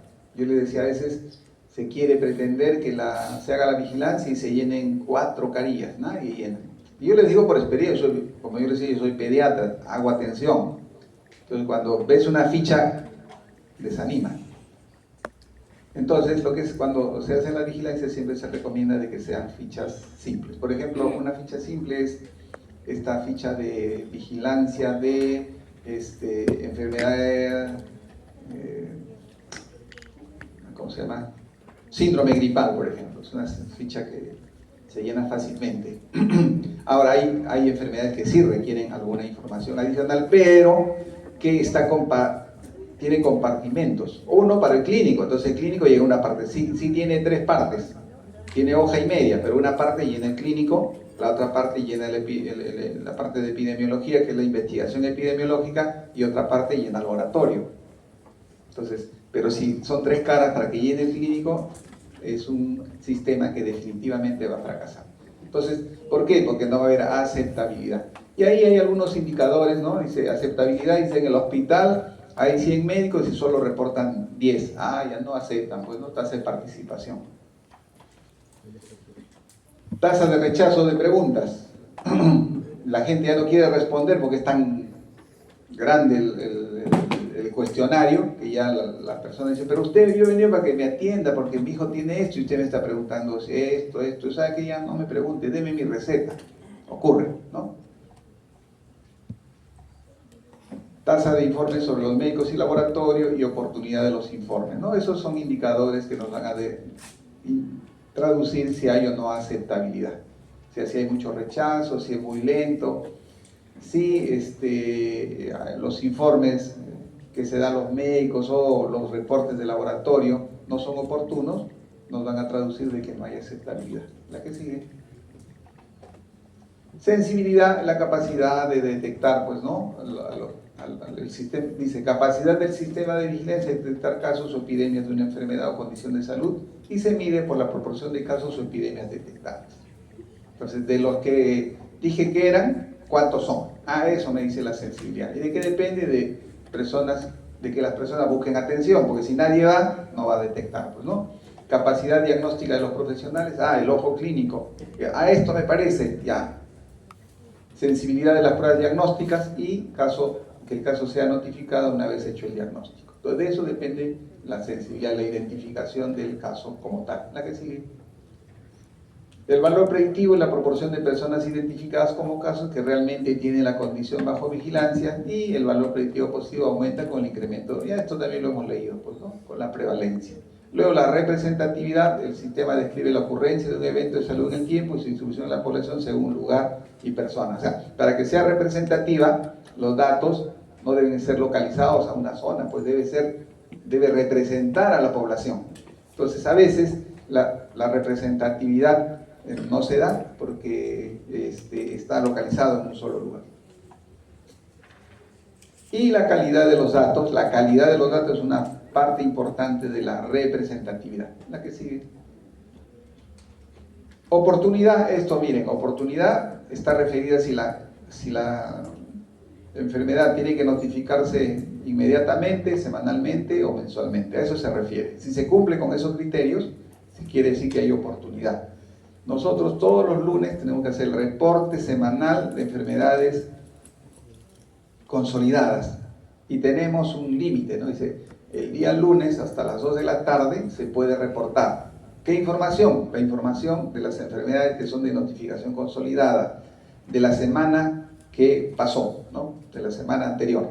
Entonces, para eso hasta las 2. Si no presentamos, quiere decir que no hay oportunidad. Y ese es un indicador, el momento de presentar, de oportunidad. Y refleja la velocidad de demora entre los pasos de un sistema de vigilancia. Entonces, por ejemplo, dice sarampión es una enfermedad de notificación individual inmediata. Inmediata significa que tenemos que reportar dentro de las 24 horas. Si el médico llenó la ficha y dijo, este es un probable sarampión, llega a la oficina de epidemiología y yo tengo que reportar dentro de las 24 horas. Eso se llama notificación inmediata, dentro de las 24 horas. Y si hago dentro de las 24 horas, quiere decir que estoy cumpliendo con este criterio de oportunidad. Vamos a ver ya una serie de enfermedades que tienen tiempos para reportar y que nos van a medir esta característica del sistema de vigilancia, que es la oportunidad. La que sigue. Ya esto, para que lean con calma, miren, todos los criterios para priorizar las enfermedades a vigilar, ¿no? Es obviamente las que están establecidas en el Reglamento Sanitario Internacional. Hay un reglamento, y se llama así, Reglamento Sanitario Internacional, donde todos los países están obligados de reportar algunas enfermedades. Ya vamos a ver, una es viruela, por ejemplo, que hay que reportar. Si hay viruela acá, se tiene que reportar a través del Reglamento Sanitario Internacional. Hay la obligación de reportar inmediatamente a los entes correspondientes. Igualmente, síndrome, el SARS también, o influenza por un virus diferente al que circula también, o parálisis o poliomielitis, tenemos que reportar por obligación del Reglamento Sanitario Internacional. Y luego ya hay un algoritmo que vamos a enseñarles qué enfermedades tenemos que reportar a través o por el mandato del Reglamento Sanitario Internacional. La otra, las que tienen obviamente, ¿no?, elevada incidencia, prevalencia, letalidad, carga de la enfermedad, de enfermedades emergentes o reemergentes, enfermedades sujetas a programas de control, de eliminación o erradicación, ¿no? ¿Sí? También podemos tener como criterio el modo de transmisión, el impacto económico, el impacto social, el interés público, también, ¿no? Dice, hay que vigilar, la gente está preocupada por este daño, hay que vigilar ese daño. Interés político y acuerdos internacionales. Acuerdos internacionales tendría que ver con este Reglamento Sanitario Internacional, porque finalmente el Reglamento Sanitario Internacional obliga a los países que han firmado reportar, que se haga el reporte de las enfermedades que están contenidas en este reglamento. La que sigue. ¿Cómo establecemos un sistema de vigilancia? Hay que tener una justificación, objetivos, hay que hacer la definición de caso, la operación. O sea, esto les pongo ¿para qué? Para que entiendan de que un sistema de vigilancia, para que sea establecido y se identifique qué enfermedad, porque la pregunta es, pero profesor, doctor, ¿por qué se vigila tal enfermedad? Para haber definido qué enfermedad se vigila, se tiene en consideración todos estos aspectos. La justificación primero, qué objetivo busca, la definición de caso, cómo va a ser el proceso de vigilancia, qué cooperación se va a tener y luego el proceso de implementación. La que sigue. Entonces la justificación ya tiene que ver con si la enfermedad es muy frecuente, la enfermedad es muy letal, la enfermedad produce un impacto importante en la población. Todos esos elementos debemos de tener. Si es una enfermedad nueva, entonces son todos esos elementos que debemos de utilizar para justificar. Así como que hacemos la justificación para hacer un proyecto de investigación, igual, para hacer una vigilancia tenemos que justificar la trascendencia del daño que queremos que ingrese en el proceso de vigilancia. ¿La que sigue? Hay que plantear objetivos específicos y objetivos generales, como acá tenemos un ejemplo, dice vigilancia de la enfermedad febril eruptiva. ¿Para qué? ¿Cuál es el objetivo? Mantener actualizado el comportamiento epidemiológico y evaluar las medidas de control planteadas y evitar su extensión ante un brote epidémico, ¿no? Entonces, también se va planteando los objetivos. ¿La que sigue? Luego la definición de caso, y hemos dicho, puede ser caso sospechoso, probable y confirmado. Esto hablamos ya cuando conversamos de brote, dijimos, caso sospechoso, aquel que tiene características clínicas. Caso probable, clínica epidemiológica. Caso confirmado, clínico, epidemiológico y laboratorial, ¿no? Dice, tiene fiebre, malestar general, cefalea, y procede de Piura y haya estado 7 días. Entonces, ¿qué podemos sospechar? ¿O qué definición sería esa? Caso probable, sospechoso, probable o confirmado. O sea, el clínico y el antecedente epidemiológico, que ha estado en un lugar donde hay una enfermedad determinada. Entonces, sería una definición de caso probable. Si ese caso probable se le hizo una muestra de sangre y se obtuvo, es dengue, caso confirmado. El caso sospechoso es una definición de caso más sensible que el caso confirmado, pues, ¿no? Caso confirmado es una definición de caso más específica. La que sigue. Componentes operacionales, ya cómo se operacionaliza, cómo es que se desarrolla la vigilancia. Hay que recolectar, hay que procesar, hay que analizar, hay que diseminar, hay que hacer propuestas de acción y hay que hacer una evaluación, ¿no? Entonces, recolección, procesamiento, análisis, diseminación, propuesta de acción y evaluación. La que sigue. ¿Cuáles son las etapas? Son 4 etapas. Dale una. La recolección de datos, dale, y eso significa que en las guías estén operacionalizadas las definiciones de caso. Y acá, en la recolección de datos, hacemos operacionalización, detección de casos, notificación, clasificación de casos. Entonces, miren, cuando empezamos el proceso de vigilancia, el primer paso es el reporte de casos. Es decir, esto de acá es el primer paso, detección de casos. Luego viene la notificación, detección de casos. Luego, de la recolección de datos viene el análisis de la información, consolidación de datos, análisis de variables epidemiológicas básicas. Luego, dale un clic más, la interpretación de la información, plantear hipótesis en relación a esta información analizada y, finalmente, la difusión de la información que se traduce a partir de estos boletines epidemiológicos. Entonces, yo entiendo que en el desarrollo de su monografía han entrado por lo menos al CDC del Perú, porque ahí está la información actualizada sobre los daños que les hemos planteado. Entonces, deben presentar, no van a estar presentando, espero que cuando ingrese al aula no estén presentando, dice, vamos a ver la parte epidemiológica de tosferina y están presentando información del año 2020. Tienen que presentar información del año 2025, porque en la página web del CDC Perú hay información actualizada sobre tosferina. Hay una sala situacional de tosferina. Entonces, en esa sala situacional de tosferina van a ver hasta la semana 44 o 45 seguramente, porque ustedes van a presentar su trabajo en la semana 46. Entonces, puede ocurrir lo siguiente, ¿no? Dice, profesor, pero yo ya he acabado mi monografía y he presentado solo información hasta la semana 40. Allá está bien, pero como ustedes van a preparar su PPT, pongan su información actualizada en el PPT y explican. No hay ningún problema. Pero revisen pues el lado, entren en CDC Perú, ponen, y ahí va a aparecer la página web del ministerio.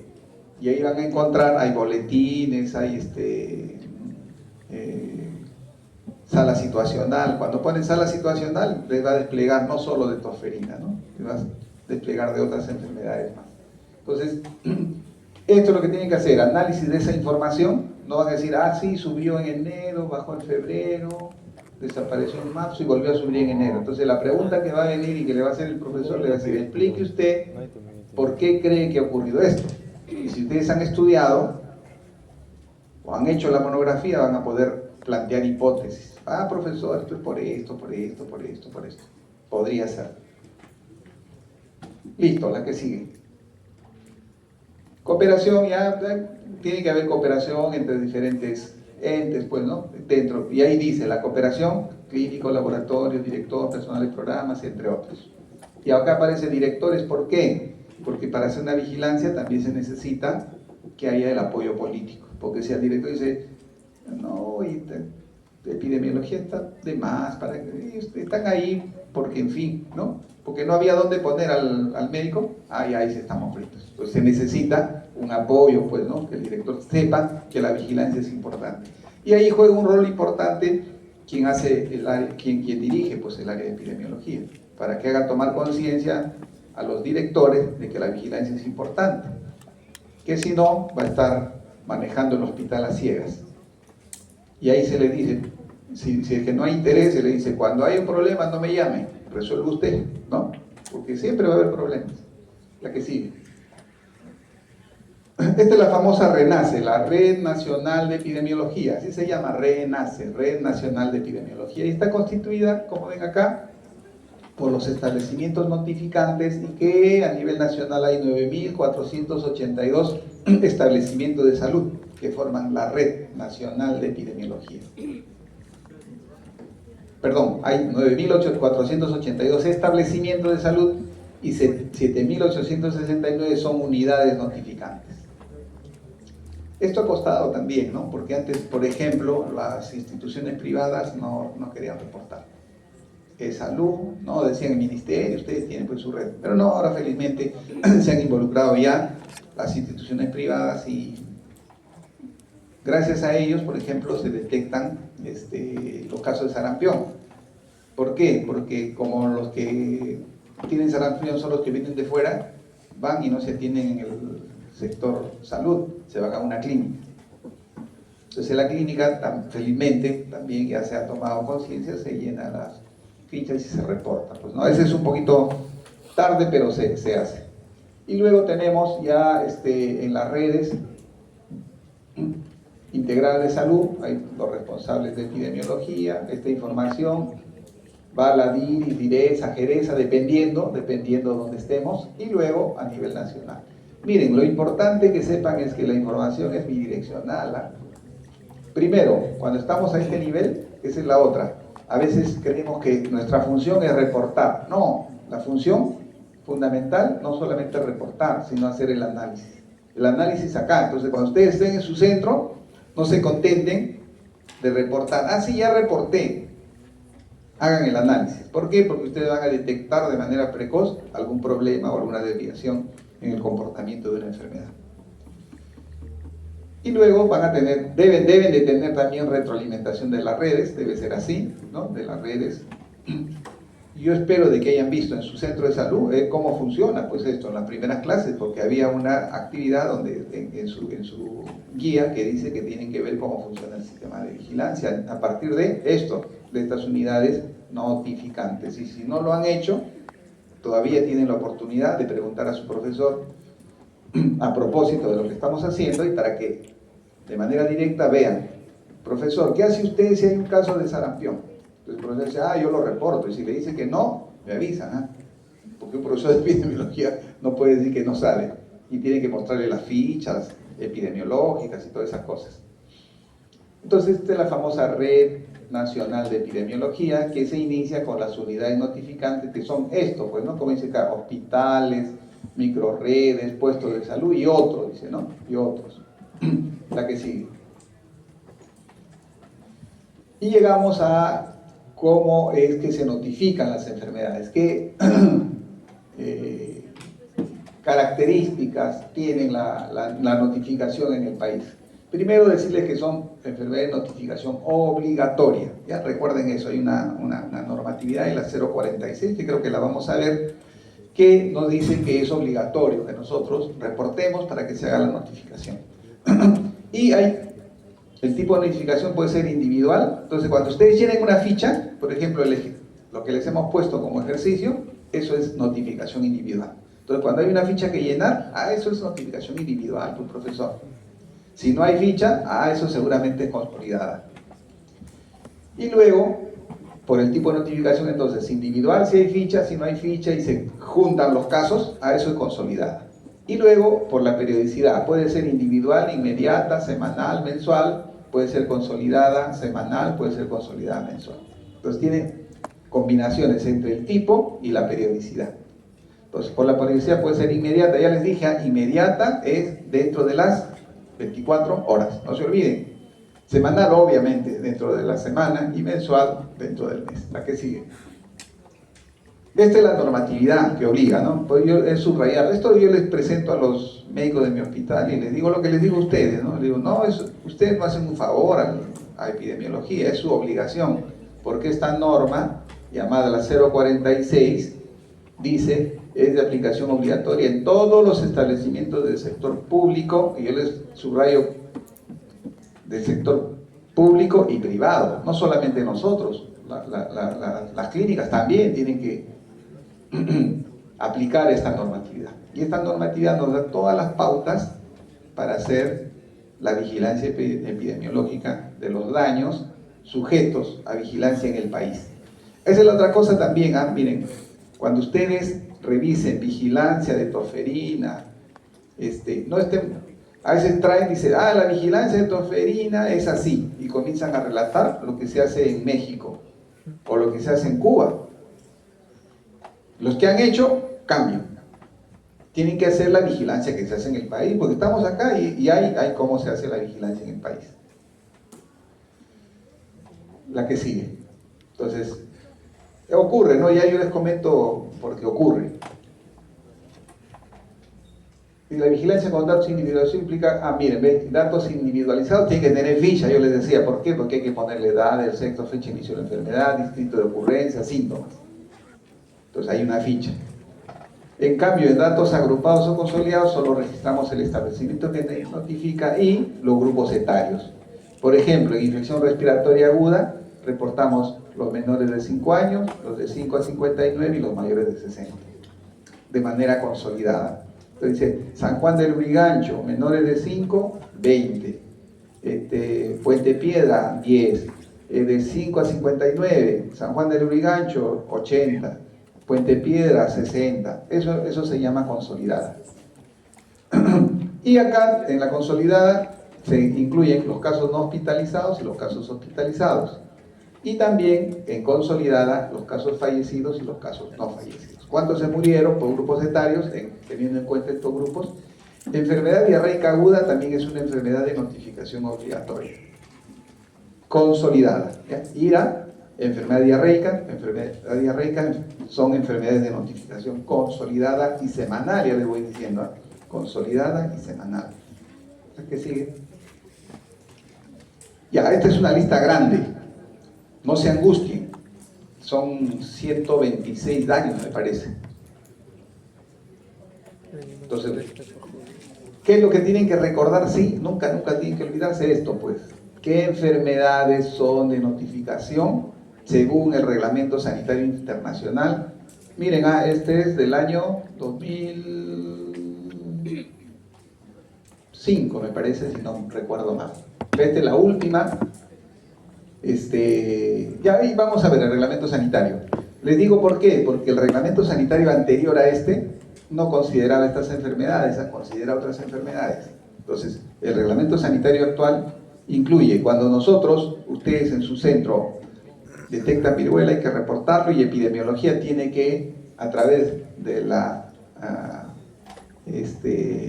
el enlace con el Reglamento Sanitario Internacional, tiene que reportar inmediatamente. Igualmente, No parálisis flácida, eso también confunden, porque nosotros vigilamos acá, es una enfermedad de notificación obligatoria, individual, inmediata, parálisis flácida, pero en el Reglamento Sanitario Internacional es poliomielitis por poliovirus salvaje, poliomielitis por poliovirus salvaje. Gripe humana causada por un nuevo subtipo de virus.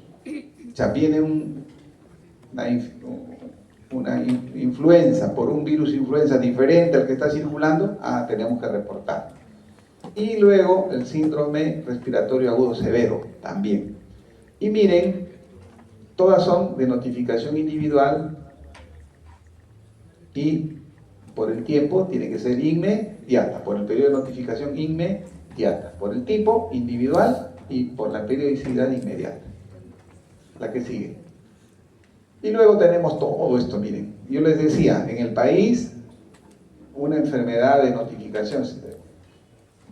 Si les ponemos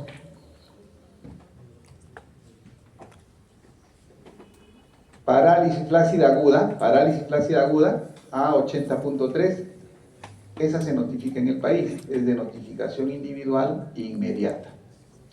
¿Cómo se van a orientar? Miren para que sea fácil, pues, cuáles son las enfermedades que son de notificación individual e inmediata. Son, primero, de notificación individual son todas las inmunoprevenibles, ¿cierto? ¿Qué es lo que más reportamos acá? Poliomielitis, tosferina, sarampión, rubiola. Ahora también hay fiebre amarilla. Luego de estas de acá que son semanal, varicela es la que reportamos, parotiditis, y esta que ustedes conocen, pues, ¿no?, que ha estado de moda, viruela del mono o viruela símica, que es de notificación individual, no es inmediata, es de notificación semanal, ¿no? La viruela símica es de notificación individual por el tipo y por la periodicidad semanal. Listo, la que sigue.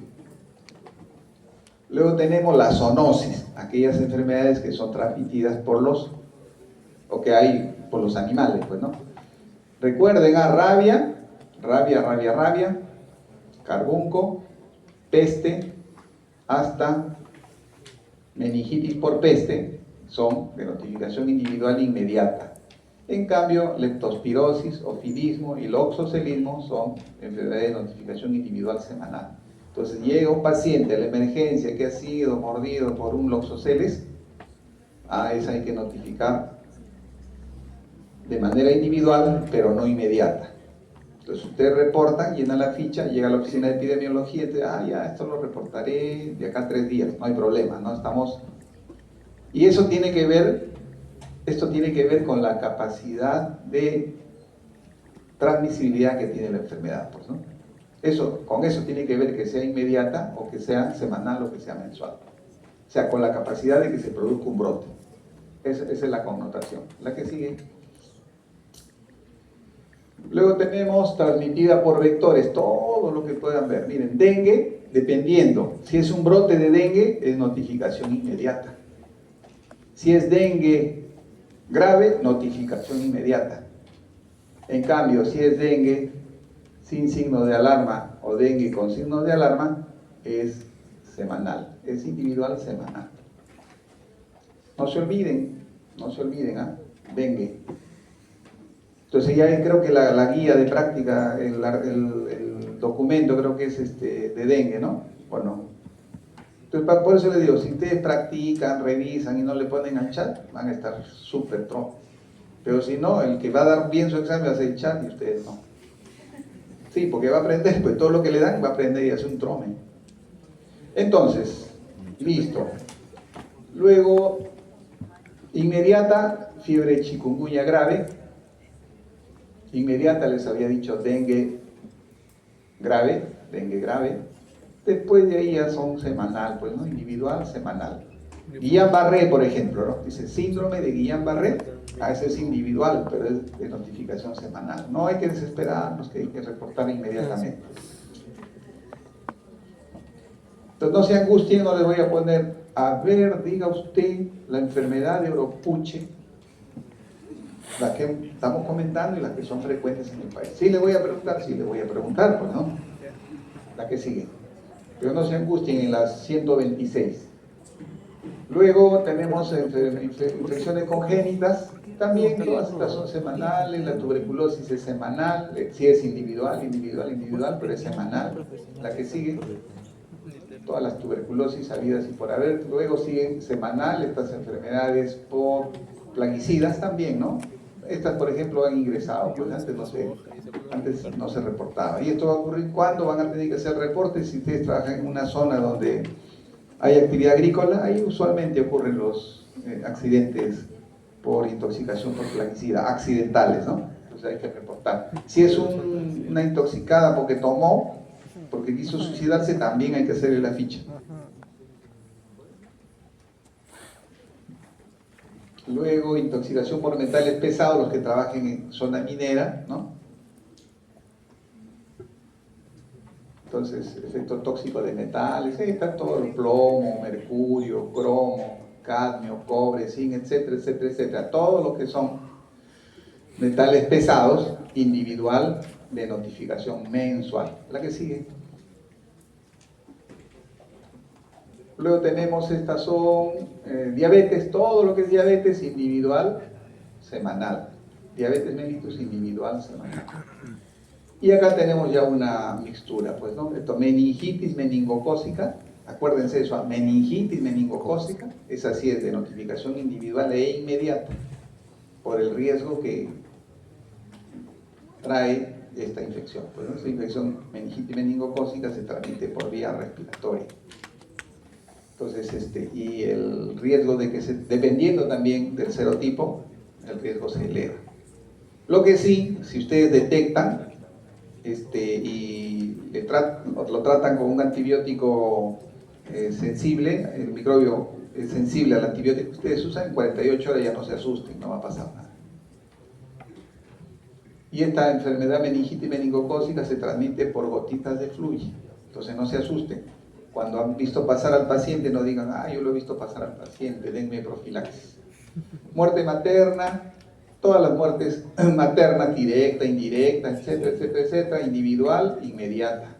Todas las muertes maternas. Cólera, que no hay, ya no hay, ha habido cólera el año 90, de notificación individual, inmediata. Todos los brotes son de notificación inmediata, todos los brotes son de notificación inmediata.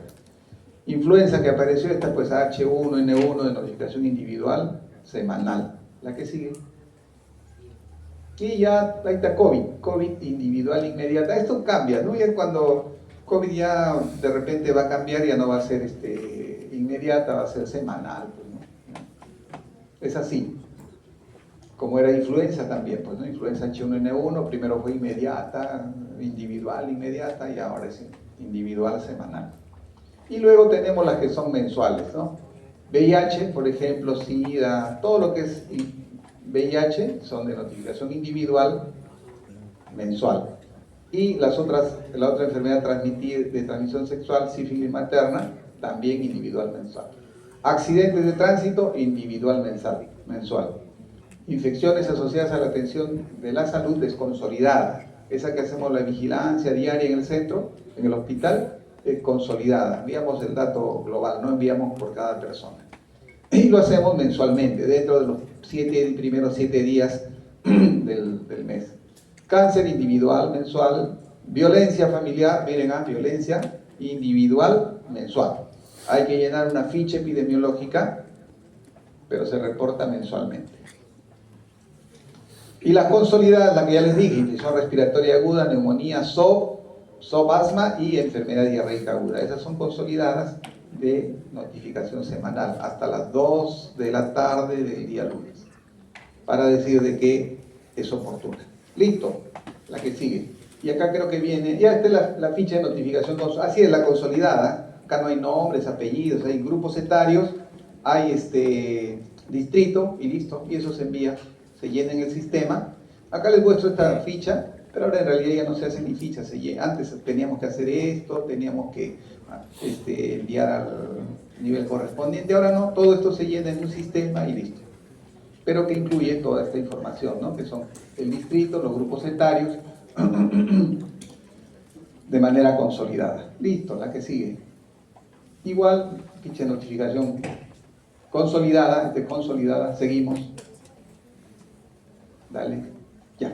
Y acá tenemos la definición de caso de parálisis flácida, lo que les decía, niño menor de 15, cuadro de disminución de pérdida y que no sea traumática. Y menos en forma aguda, menos de 5 días, ¿no? No, hace 3 meses está, no, ya eso ya no es, pues, ya no incluye, porque a veces se reporta, ¿no? Parálisis, entonces nosotros revisamos y dice, ¿cuándo hace 3 meses está con eso? ¿Empezó la enfermedad? No, ya tiene que ser agudo y que no sea traumático. Si tiene disminución y pérdida de fuerza, no traumática, y además tiene menos de 5 días, entra dentro de la definición de caso, eso hay que reportar. La que sigue. Y eso reporta, a eso me refiero a notificación individual. Entonces hay que llenar una fichita. No llena todo esto el médico, el médico llega a una parte. Generalmente esta y esta parte de acá. Y a la siguiente parte es de llenado de laboratorio y llenado de la parte clínica, de la parte epidemiológica. Pero las características clínicas, qué miembro está afectado, cómo están los reflejos, tiene que llenar pues el clínico, ¿no? La que sigue. Esta es toferina, lo que van a presentar, ya les estoy dando hasta la definición de caso, para que no presenten de México o de Cuba, esta es la definición de Perú, ¿ya? Tanto para el niño menor de 1 año o menos y para el mayor de 1 año. Y acá viene la sensibilidad que le da este sistema, ¿no? Dice, a este paciente no le encuentro estas características, pero sospecho que tiene toferina, entonces hay que reportar. ¿Ya? La sospecha, siempre, no, a mí me parece, no, debe estar empezando, hay que reportar. Ahí está, sospecha del personal de salud, pero usualmente vienen así. El paciente empieza con un cuadrito de resfrío, va a la consulta un día, no lo ve, tiene tosecita, luego ya viene la siguiente semana y dice, doctor, ¿sabe qué? Mijito, cuando tose se pone rojito y se queda sin aire, o se pone moradito, ahí hay que sospechar. Ahí no, y examinan ustedes, pues soy clínico, pues no examina, dice, no hay sibilantes, no, el pulmón está limpio, y dice la mamá, de repente tosferina, hay que hacerle su ficha epidemiológica. O los grandecitos, pues los grandes vienen que, sí doctor, te comienza a toser y se queda sin aire, tengo que levantarle los brazos para que respire, y después da un silbidito, ya probablemente sea tosferina, hay que hacerle la ficha. Obviamente hay que examinar, pues yo me dice, se queda así, yo le examino y tiene un montón de sibilantes, no digo, no es, lo más probable es que no sea tosferina, hay que darle su broncodilatador, ¿no? Pues tosferina no cursa con sibilantes, pues, ¿no? Usualmente el pulmón está limpio, pasado el episodio agudo, ustedes van a ver al niño, está feliz, riéndose, ¿no? Y uno dice, pero señora, usted se preocupa tanto. Entonces ahí viene otro consejo, cuando la mamá les diga que el niño tiene algo, créanle, porque la mamá es la mejor enfermera, es la que sabe, está al día, al lado. Entonces si algo le falla, algo que falla en el niño en un momento, ya se da cuenta. Porque a veces llegan así, los chiquitos con tosferina usualmente llegan sin problema. Cuando desencadena, cuando le examina la garganta, comienza a toser y se pone morado y te asustas como médico, ¿qué he hecho? Y la mamá te echa la culpa. Listo, la que sigue. Esa es la ficha de toferina, es ficha individual, y ahí están las definiciones, ni para que se olviden, está la definición dentro de la ficha epidemiológica. La que sigue, sarampión, lo que les decía, no vesicular, ahí está. Ya ustedes no van a ver esto, pues, ¿no? Lo van a ver en fotitos nomás. Porque además cuando ocurre, usualmente los casos que ocurren ya son sarampión modificado, entonces no es tan florida la presentación, pero recuerden cómo es, no hay ampollas. Lo que sí van a ver seguramente va a ser estas infecciones mano, pie, boca, eso sí van a ver, porque el virus circula todavía, pues, ¿no? La que sigue. Y que a veces confunden, por eso decimos de que no sea vesicular, ¿no? Dicen, no, hay que... Esto, bueno, lo que en algún momento les presenté, esto fue la investigación de un caso de sarampión. En el tema de la vigilancia es importante tener todos los datos que les hemos dicho para que podamos construir la cadena, pues, ¿no? La cadena o mejor dicho, la línea del tiempo de la enfermedad. Para eso es importante tener la información epidemiológica. La que sigue. Esto ya para recordarles un mal recuerdo para los que no marcaron bien, ¿no? ¿Se acuerdan? Esto vino la pregunta. La pregunta fue el número reproductivo, ¿no? Sí, donde está pertussis, creo que le preguntamos esto de pertussis. Este es sarampión, esto es viruela, ¿no? Papera, y así sucesivamente. La que sigue. Esto es de parálisis flácida, ¿o esto es de qué? ¿A qué dice? No. A ustedes que tienen buena vista. Ah, sí, esto es de parálisis flácida, ¿no? ¿Sí? Listo, para mostrarles de manera amplia ¿cómo se llama?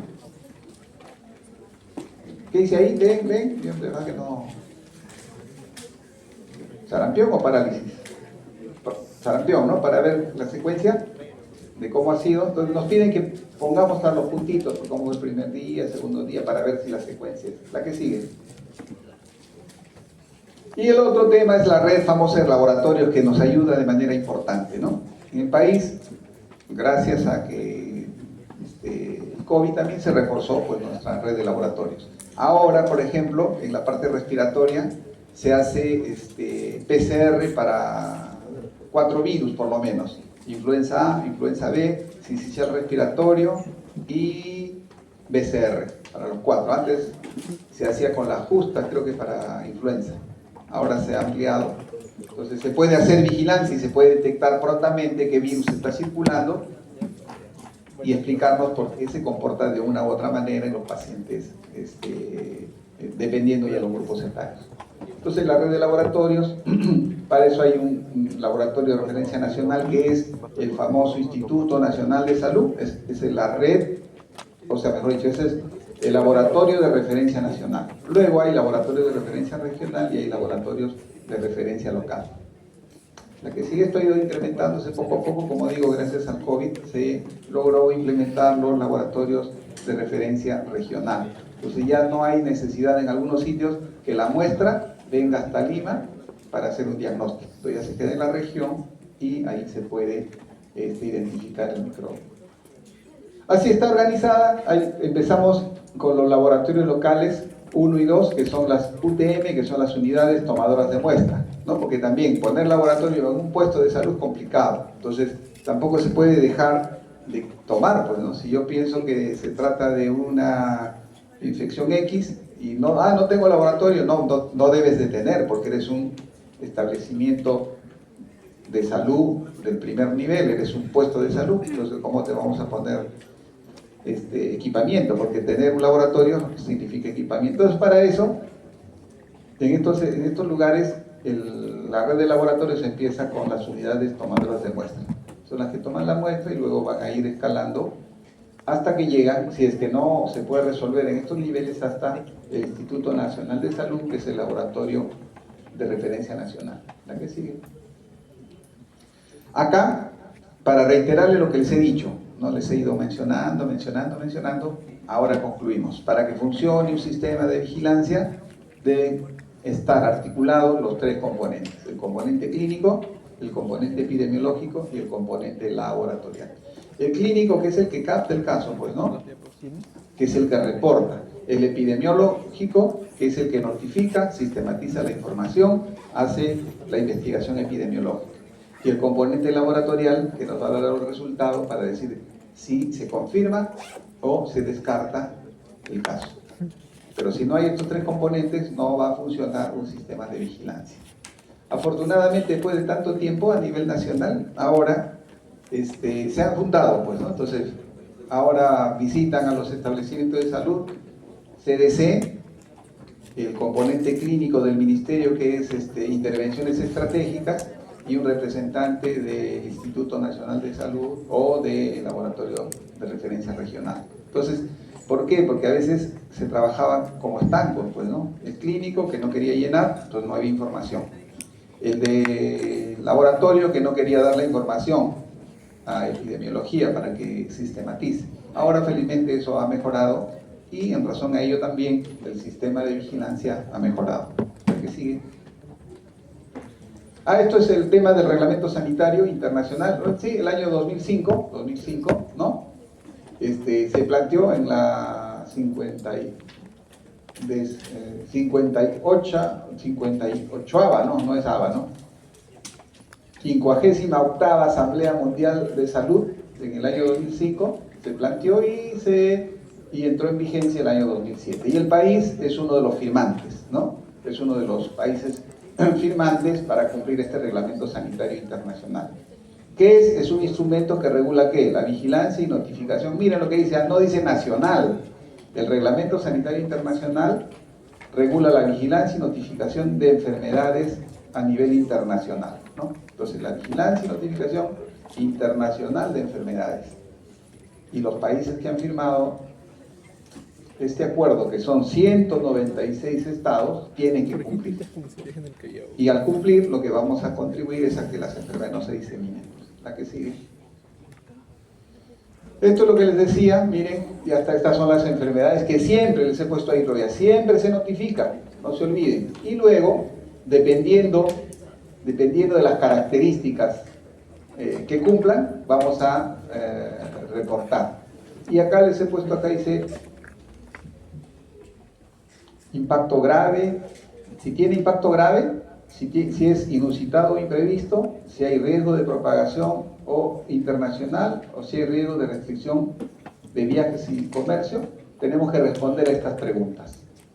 Sí, de estas 4 preguntas que están acá inmersas, ¿no? Revisen con calma. Entonces, ¿tiene el evento una repercusión de salud pública grave? Nos preguntamos sí, no, y así vamos a responder estas 4 preguntas. Si de las 4 preguntas la enfermedad que yo estoy evaluando cumple 2, tenemos que notificar inmediatamente a través del Reglamento Sanitario Internacional ¿a quién? A OPS y OMS. Entonces, una enfermedad que cumpla 2 criterios de estos 4 tiene que ser notificado. Las enfermedades que no requieren cumplir ningún criterio para ser reportadas son estas, ¿ah? Porque de repente les pongo y van a decir, no, van a marcar que, no, pero el profesor dijo que tiene que cumplir 2 criterios y polio no cumple 2 criterios. Estas no tienen que cumplir ningún criterio. Es polio, por polio salvaje tengo que reportar. Ya no hago este algoritmo. Para las otras enfermedades, ¿no? Cólera, peste, neumonía, fiebre amarilla, etcétera, etcétera, etcétera, tengo que preguntarme esto. De estas 4, ¿cumplen 2? Ya hay que notificar. ¿A dónde?